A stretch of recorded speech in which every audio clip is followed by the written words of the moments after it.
धनंजय मुंडेंनी राजीनामा द्यावा अशी मागणी संदीप क्षीरसागर यांनी केली आहे। तर मुख्यमंत्र्यांना काही तथ्य वाटलं तर राजीनामा द्यायला सांगतील असं चंद्रकांत पाटील यांनी म्हटलंय।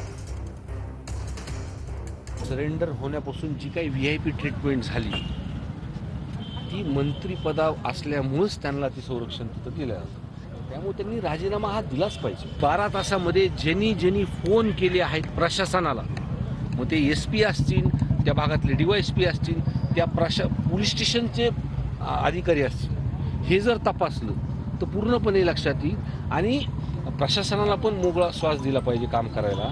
आणि त्यासाठी धनंजय मुंडे साहेबांनी हा राजीनामा दिलाच पाहिजे, सरकारने घेतला पाहिजे। राज्याचे प्रमुख माननीय देवेंद्रजी समर्थ आहेत, त्यांना जर असं वाटलं की बा याच्यामध्ये काही तथ्य आहे तर ते ताबडतोब धनंजय मुंडेंना राजीनामा द्यायला सांगतील। परंतु अजूनही पोलीस यंत्रणा, आता बघा टप्प्याटप्प्याने सगळं झालं की नाही, म्हणजे अगदी SIT नेमण्यापासून, निवृत्त न्यायाधीशांची समिती नेमण्यापासून, या सगळ्यांना मोका लावण्यापासून,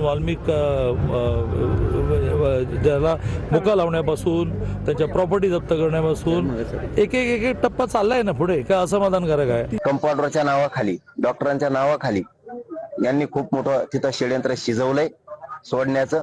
जर कायद्याच्या मुंडक्यावर पाय देऊन, मुख्यमंत्र्याच्या मुंडक्यावर पाय देऊन हे जर सुटले